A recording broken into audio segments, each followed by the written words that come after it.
So something new has come into the games room, well, something new and something old, and that is this, the A500 Mini, this wonderful little device. And if you want to see what I'm going to do with it and what it can do itself, well, you just wait until after these.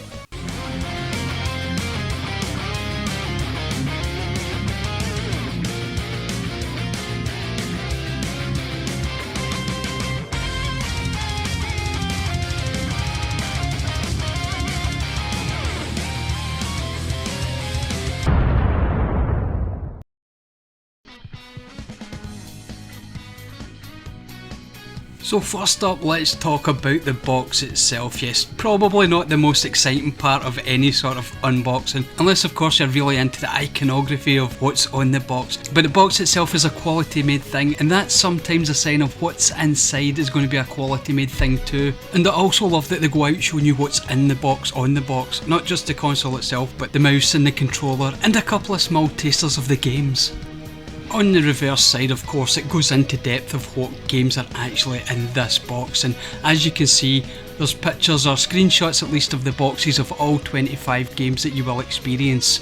Now, not every game that comes with this package is an absolute star. There are a selection of also run games, but some of the standout ones include Zool in Worms, the Chaos Engine, and of course Another World, which of course in North America was known as Out of This World. And it doesn't stop there at the front and back of the box. As you can see, well, on the sides and on the top it shows you more angles of the machine. That's just to give you an idea of what ports you have at your disposal. 3 USB, an HDMI, and of course power, and of course all important power switch. Now of course we're not just here to talk about the outside of the box, we want to see what's inside the box. And I've pre-cut this so it wouldn't be so awkward to open, but when you open that lid and you look in at that tiny little replica of the Commodore Amiga 500, it just kind of blows you away. Now yes, there's a keyboard on it, but it's not a working keyboard. That is purely there for the aesthetic value. I mean, you could press on those buttons as much as you like, nothing's going to happen.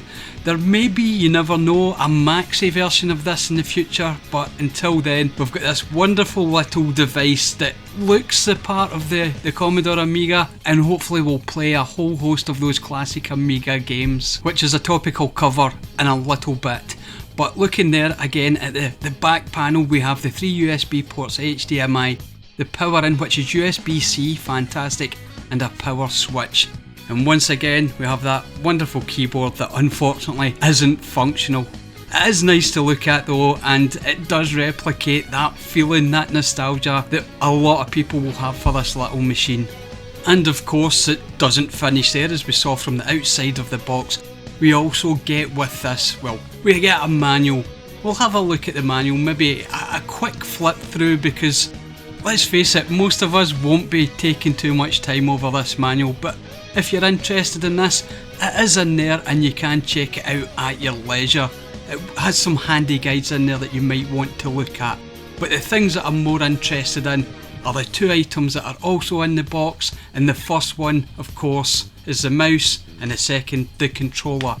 I'll bring out the controller first because this is the item that we're going to use the most when it comes to playing games on the Amiga. There are of course plenty of mouse games, but most of them will utilise the controller itself. And of course here we have one of the many pitfalls for an unboxing video, the trying to get into a box for the first time, not knowing where it opens from.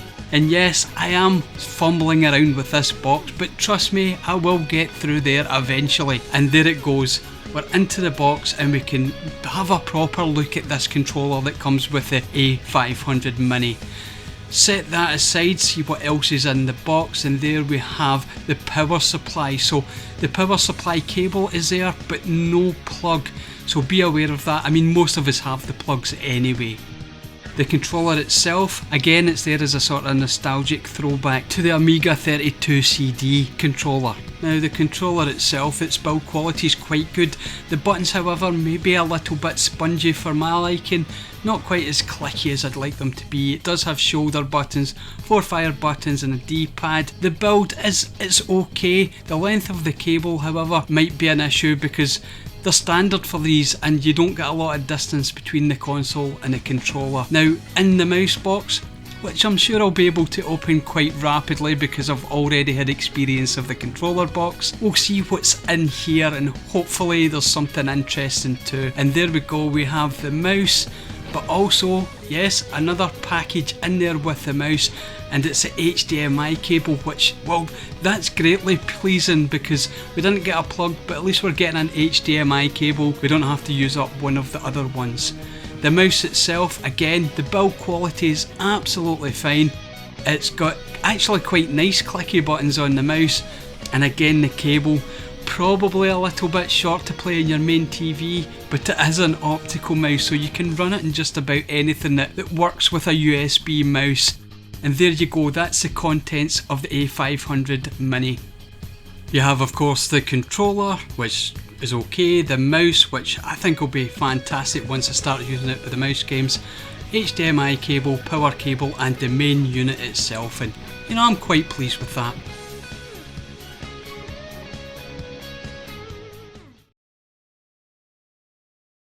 And then once you've got it out the box and you fire it up, you've got this lovely splash, the A500 Mini, and it cuts straight into this wonderful screen that looks like a representation of what you would see when you booted up, of course, a microcomputer back in the day. A lovely little touch to select whichever language you want and what output you want. Now, it recommends for some reason 50Hz rather than 60Hz, so I'll stick with that because 50Hz is what I grew up with back in the day.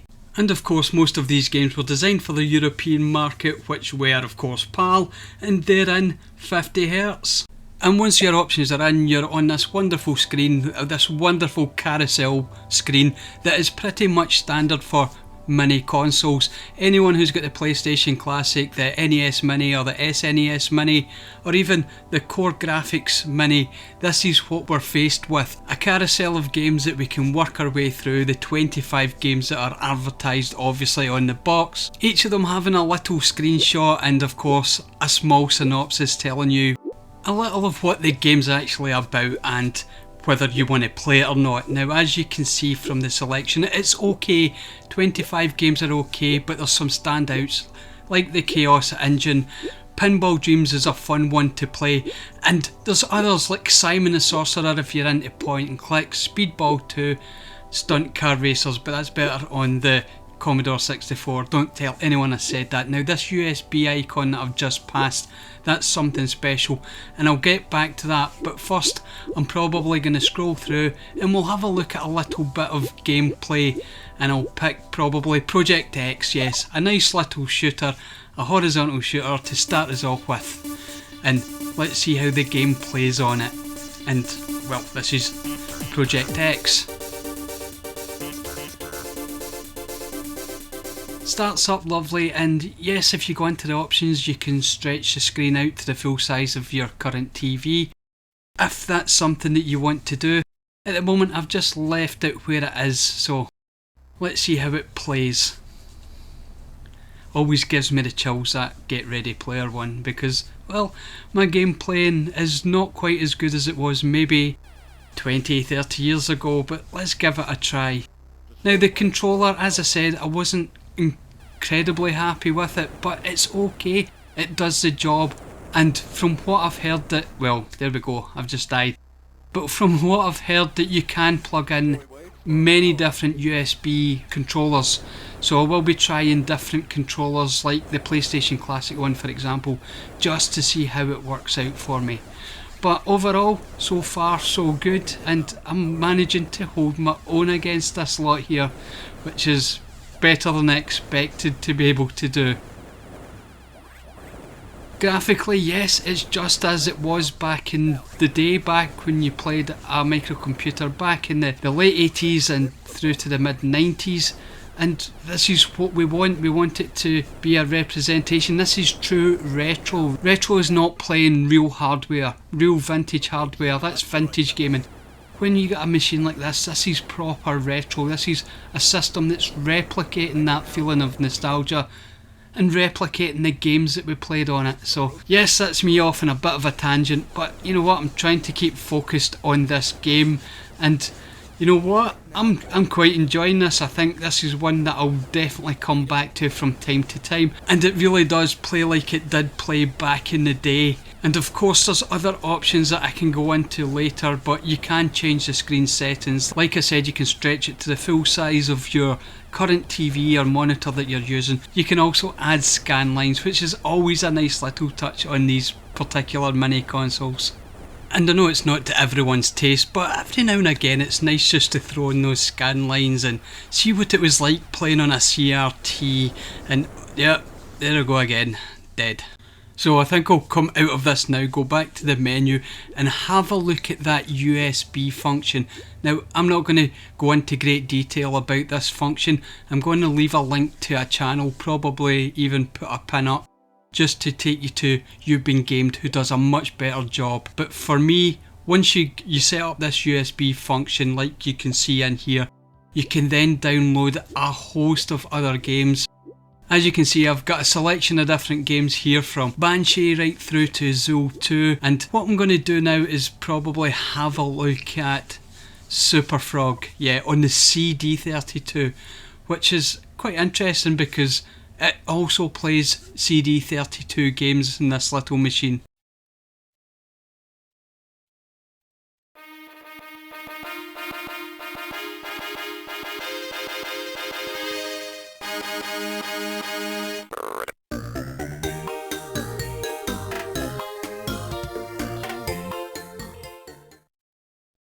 And why Super Frog, I can almost hear you ask. Well, there's two reasons for that.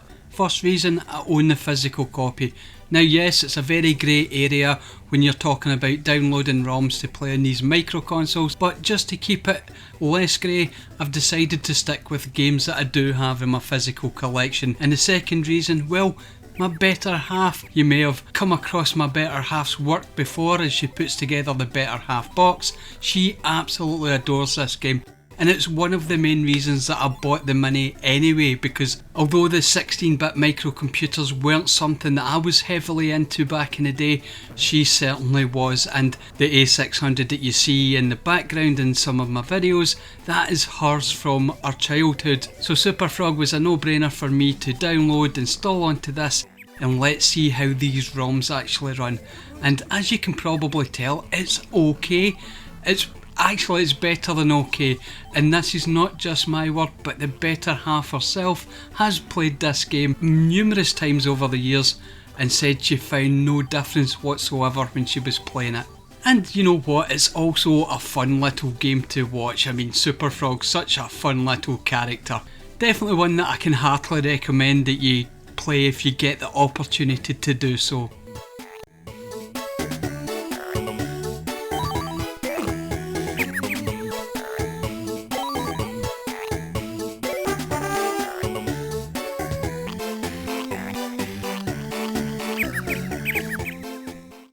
So there you go, that's a quick look at what you can actually do with the A500 Mini, and yes, it's fairly versatile, so are many of the mini consoles, but if you're an Amiga fan from back in the day, you're definitely going to want this in your collection. So let's go now to the outro.